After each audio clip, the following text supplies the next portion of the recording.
We're 4-0 playing Caitlin Clark style of offense. Stephanie White, you're done. The refs in this league have a problem with Caitlin Clark.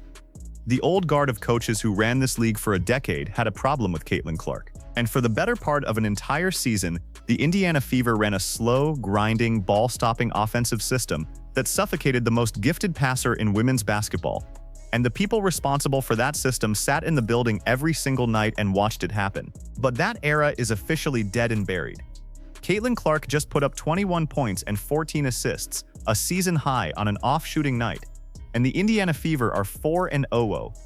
4-0. Welcome back. This is Rim Run, and today we are documenting the moment Caitlin Clark's style of basketball permanently replaced the system that was holding her back. Maisha Hines-Allen gets hit in the face, blood everywhere, no whistle. Caitlin Clark getting hit, first 3 drives of the game. Let me tell you exactly what is at stake here, because I need every single person watching this video to understand the full weight of what just happened. This is not just a regular season win. This is not just a box score. This is a declaration. The Indiana Fever just went to 113 points, 113, against the Toronto Tempo, winning by 22.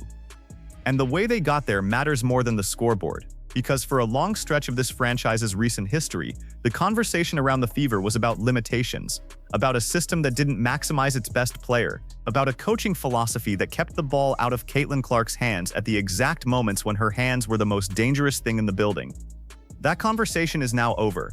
The results are on the board. The record is 4-0, and the style of play that produced that record has a name, and it is not the name of the previous head coach. Sit with that for a second.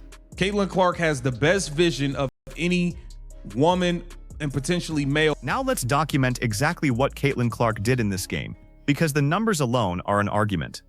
21 points, 14 assists, a season high, 5 rebounds. And I want you to understand the context of those 14 assists, because the context is the whole story. Clark was 1 of 8 from three-point range, 5 of 15 from the floor overall. That is an off-shooting night by any measure. She missed 4 free throws. Her first three-pointer did not drop until late in the fourth quarter. And yet, she still put up 14 assists. 14. Let that sink in. When Caitlin Clark is not making shots, she is still one of the most dominant forces on the floor. Because her game is not just about her shot. Her game is about her vision. Her game is about her ability to find every single person on the floor, in real time, and deliver the basketball to the exact right spot at the exact right moment. That is a skill set that does not go cold on an off-shooting night. That skill set runs all 40 minutes regardless of what the shot chart looks like. And here is what makes this even more remarkable. The Indiana Fever, as a team, missed entirely too many layups in this game. Aaliyah Boston missed layups. Sophie Cunningham missed a layup. Michaela Thompson missed layups. People were smoking bunnies at the rim all night long. And the argument, the undeniable mathematical argument, is that if this team had simply converted the wide-open looks that Caitlin Clark created for them, she could have had 20 assists or more. 20 in a single game. The assists she did record were real. The assists she did not record because her teammates couldn't finish were also real. And even with all of that, she still put up 14. That is the level we are operating at right now with this Indiana Fever team. Before we go any further, I want to pause and send genuine prayers to Brittany Sykes of the Toronto Tempo, who went down in this game with what appeared to be a non-contact knee injury. We never want to see that. We never want to see any player go down that way. Regardless of the team, regardless of the rivalry, that is a human being whose career and health are on the line. So from this channel, we are sending every bit of positive energy to Brittany Sykes and hoping for the absolute best possible outcome for her recovery. Now, back to the Fever. Let's talk about Kelsey Mitchell, because Kelsey Mitchell was outstanding in this game and she deserves every bit of credit for it. 9 of 11 from the floor, 3 of 4 from 3, 6 of 6 from the free throw line, a game-high 27 points. And what made this performance so specifically impressive was not just the volume, it was the efficiency and the discipline. Kelsey Mitchell scored 27 points on almost no wasted dribbles. Almost every single basket in that line came from a backdoor layup, a curl, a one-dribble pull-up, a catch-and-shoot three, a javelin step-back. She was not out there pounding the basketball into the hardwood for 5, 6, 7 dribbles before creating something. She was playing within the offense. She was playing off Caitlin Clark's gravity. She was getting herself open, catching the ball in rhythm, and finishing. That is the version of Kelsey Mitchell that this franchise needs every single night. And when she plays that way, she is genuinely dangerous. Credit where credit is due. That was a chef's kiss performance from Kelsey Mitchell. And then there is Sophie Cunningham. Sophie Cunningham is still on fire. She carried a heater out of Connecticut, where she went on an 11-0 run to close out the Sun, and she brought that exact same energy into this game. 24 minutes off the bench, 8 of 11 from the floor, 6 of 7 from 3, 2 of 2 from the free throw line, 6 rebounds, 24 points. Sophie Cunningham did not miss her first shot until the fourth quarter.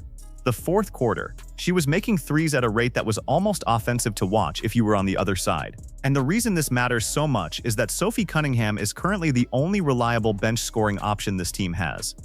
Raven Johnson cannot create offense off the bench. Nesha Hines-Allen is not a bench scoring option. Michaela Thompson is not a bench scoring option. If Sophie Cunningham is not producing off the bench, this team does not get bench points. That is the reality of the roster construction right now. So the fact that she is playing this way, this consistently, this efficiently, is not a luxury, it is a necessity. And she is delivering. Now let me get to the accusation that the entire title of this video is built on, because it is the most important thing we need to talk about today. The Indiana Fever are 4-0. 4-0. And they are playing a brand of basketball that is fast, that is free-flowing, that puts the ball in Caitlin Clark's hands and lets her operate, that scores over 100 points and does it with joy and pace and creativity. And the conversation that nobody on television wants to have directly, but that every single person watching this video already knows is true, is that this style of basketball is not what was being run here before. The pick and roll with Caitlin Clark is described in this game as unguardable. She is throwing behind-the-back passes for easy layups to Monique Billings. She is finding Aliyah Boston on backdoor seals. She is pushing the pace in transition, getting steals, converting them into immediate offense. This is not a grinded-out, half-court ball-stopping system. This is Caitlin Clark basketball, and the record reflects it. Don't take my word for it. Here is exactly what the commentary said after this win, with the receipts right there in front of you. We're 4-0 playing Caitlin Clark style of offense. Stephanie White, you're done. 4-0 playing Caitlin Clark style of offense. Stephanie White, you're done. That is the verdict. That is the declaration. Not mine. That is the commentary that came out of watching this team go 4-0 with this style of play. And I want you to sit with the specificity of that statement. Because it is not vague, it is not the team is playing better, it is a direct named indictment of a specific offensive philosophy that was in place before Stephanie White's system. And a direct named credit to the style of basketball that replaced it, Caitlin Clark's style. The ball in her hands, the pace up, the pick and roll running, the passes flowing, the team scoring over 100. 4 wins, 0 losses. Myisha Hines-Allen gets hit in the face, blood everywhere, no whistle.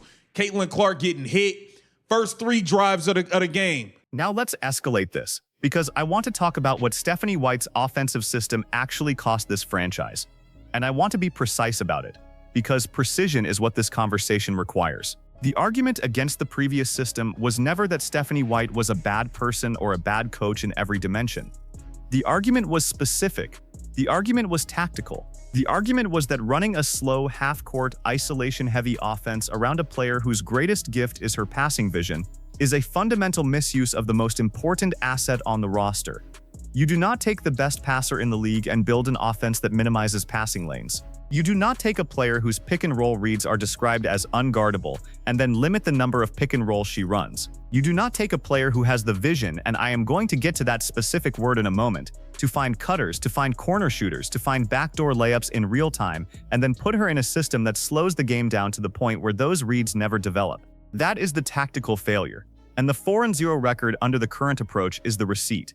Let me talk about what this current offense is actually doing differently, because the details matter.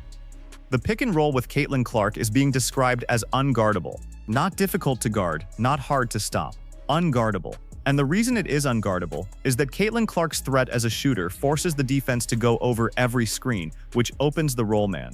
And her threat as a driver forces the defense to hedge, which opens the corner. And her threat as a passer, her ability to make the skip pass, the behind-the-back pass, the look-ahead pass in transition, means that even when the defense does everything right, she finds the open man anyway. That is not a system forcing those reads. That is a player operating in an environment that finally lets her do what she does naturally. And the results are 21 points, 14 assists, a 22-point win, and a 4-0 record. Now I want to talk about the refs, because we cannot have an honest conversation about this game without talking about the officiating. And I am going to be direct about it. Mesha Hines-Allen got hit in the face in this game.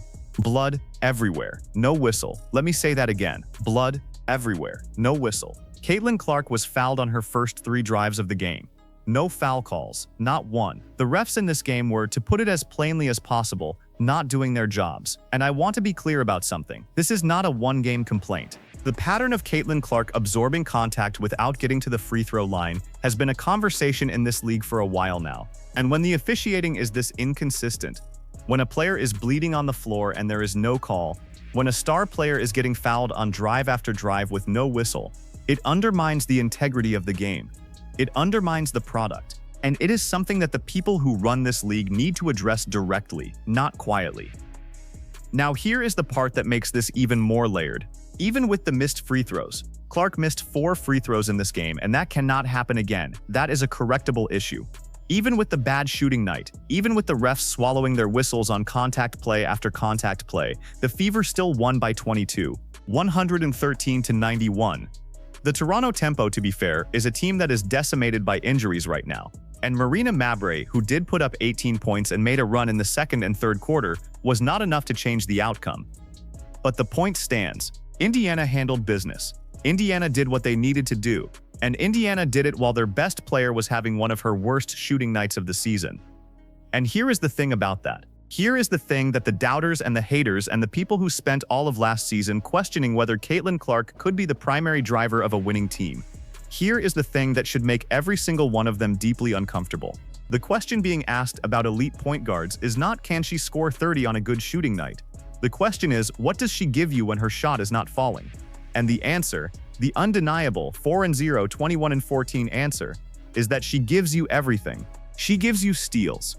She gives you rebounds from the point guard spot. She gives you pick-and-roll offense that the defense cannot solve. She gives you transition opportunities. She gives you 14 assists on a bad shooting night. That is not a good player. That is an elite player. That is a franchise player. And the people who built a system that minimized those gifts owe this fan base a very long, very honest conversation about what was actually happening in that building. Let me bring in the second receipt, because this one is about something the entire league needs to reckon with. I want you to hear the direct accusation about the officiating, about what happened to Caitlin Clark and Mesha Hines-Allen in this game when the refs decided that the rules applied differently on this floor. Caitlin Clark has the best vision of any woman and potentially male. Blood everywhere, no whistle. Caitlin Clark fouled on the first 3 drives of the game, no call. That is not an interpretation. That is a description of what happened on the floor, documented in real time by someone watching the game. And the reason this matters beyond just the frustration of a single game is that the officiating inconsistency is a structural problem. When a player is visibly bleeding and there is no foul called, that is not a judgment call. That is a miss. When a star player is absorbing contact on drive after drive in the first quarter and the refs are swallowing their whistles, that affects the entire flow of the game. It affects how the defense guards her. It affects how aggressive she can be. It affects her rhythm. And it is a problem that this league cannot keep ignoring if it wants to be taken seriously as a product. Now let me render the verdict on this game, on this team, and on what comes next, because there are several things I want to stake out clearly and on record. First, the 4-0 start is not a coincidence and it is not a fluke. 4 consecutive wins with a style of play that maximizes Caitlin Clark is the direct traceable result of letting the best player on the floor do what she does best. Every single game in this stretch has featured Clark operating in pick and roll, pushing pace in transition, making passes that other point guards in this league simply cannot make. The pick and roll with Caitlin Clark is unguardable, and that is not hyperbole. That is a tactical reality that every defense in the WNBA is currently trying to solve and failing. When she runs the 2-man game with Aaliyah Boston, the angles she creates are devastating. When she pushes the pace after a steal, the decisions she makes in transition are a half-second faster than what the defense can recover to. This is what an unlocked Caitlin Clark looks like. This is what was being suppressed by the previous system. Second, Aaliyah Boston's performance in this game, 18 points, 11 rebounds, deserves to be acknowledged alongside the missed layups, because she is doing real work on both ends. The entry passes Clark is delivering to Boston on post seals are a specific, beautiful, repeatable action. Clark sees the seal developing before the pass is even a thought in the defender's mind. She delivers it early, she delivers it accurately, and Boston converts. That is a two-player connection that is going to be one of the most reliable actions in this offense all season. The missed layups are correctable. The connection is real, and it is growing. Third, the bench scoring situation is fragile, and everyone needs to understand that. Sophie Cunningham is the only reliable offensive option off the bench right now. Raven Johnson cannot score off the bench. Maisha Hines-Allen, who took a brutal shot to the face in this game and deserves enormous credit for her toughness, is not a bench scoring option. Michaela Thompson is not a bench scoring option. If Sophie Cunningham goes cold, the Fever's bench goes silent. That is a roster construction vulnerability that will be tested at some point this season, and the front office needs to be aware of it and planning for it. Fourth, and this is the prediction I want to go on record with, the Atlanta Dream game is next, and it is going to be a different test. The Dream are not the Toronto Tempo. The Dream are not decimated by injuries. The Dream will bring more resistance, more athleticism, more defensive pressure, and the question of whether this Fever team can sustain 4-0 play against a legitimate opponent is the next chapter of this story. I believe they can. I believe they can because the style of basketball they are playing right now is built on a foundation that travels. It travels because Caitlin Clark's passing vision travels. It travels because the pick and roll reads travel. It travels because Sophie Cunningham's shooting, if she stays even remotely close to this hot, travels. And it travels because Kelsey Mitchell, when she is playing the disciplined limited dribble off the catch game she played today, is a 27-point option on any floor in this league. And now I want to get to the clip that nobody on television is going to play for you. Because it is the direct on-record declaration of what Caitlin Clark's passing vision actually is. Not what we think it is, not what we hope it is, what the evidence shows it is. Listen to this, the best vision of any woman and potentially any male playing the game. That is the declaration, and I want you to understand why that statement is so specifically significant in the context of everything we have been talking about today. Because if you accept that premise, if you accept that Caitlin Clark's passing vision is at or near the top of the entire sport, not just the women's game, then the indictment of any system that minimized her passing opportunities becomes absolute. You do not take the player with the best vision in the game and build an offense that slows the game down. You do not take the player with the best vision in the game and reduce her pick and roll reps. You do not take the player with the best vision in the game and ask her to operate in a half-court system that limits the angles and the reads and the decisions that make her dangerous. That is the conversation. That is the indictment. And the 4-0 record is the verdict. Caitlin Clark, right now in this moment, is doing exactly what she was always capable of doing. She is running the offense, she is making the passes, she is finding Alia Boston on the seal, finding Sophie Cunningham in the corner, finding Lexi Hull on the back door, finding Monique Billings on the roll. She is pushing pace after steals. She is getting 5 rebounds from the point guard spot. She is doing all of this on an off-shooting night without consistent foul calls, and the team is winning by 22. That is what an unlocked, fully empowered Caitlin Clark looks like. And the haters, every single one of them, are watching this 4-0 start in silence. Here is your forced choice for the comments section, and I want a real answer. Is the Indiana Fever's 4-0 start proof that Caitlin Clark's style of basketball is the permanent, irreversible identity of this franchise going forward? Or do you think the real test comes when they face a healthy, fully motivated opponent and we find out if this pace and space system holds up? Drop your answer below. Not she's great, I already know that. Tell me whether you believe this 4-0 record represents a genuine, sustainable system or an early season run that will face its first real challenge against the Atlanta Dream. I want to read every single one of those responses. If you are new here, hit subscribe and turn on the bell notification right now because we are covering this Indiana Fever run every single step of the way. This is Rim Run, and we are not done.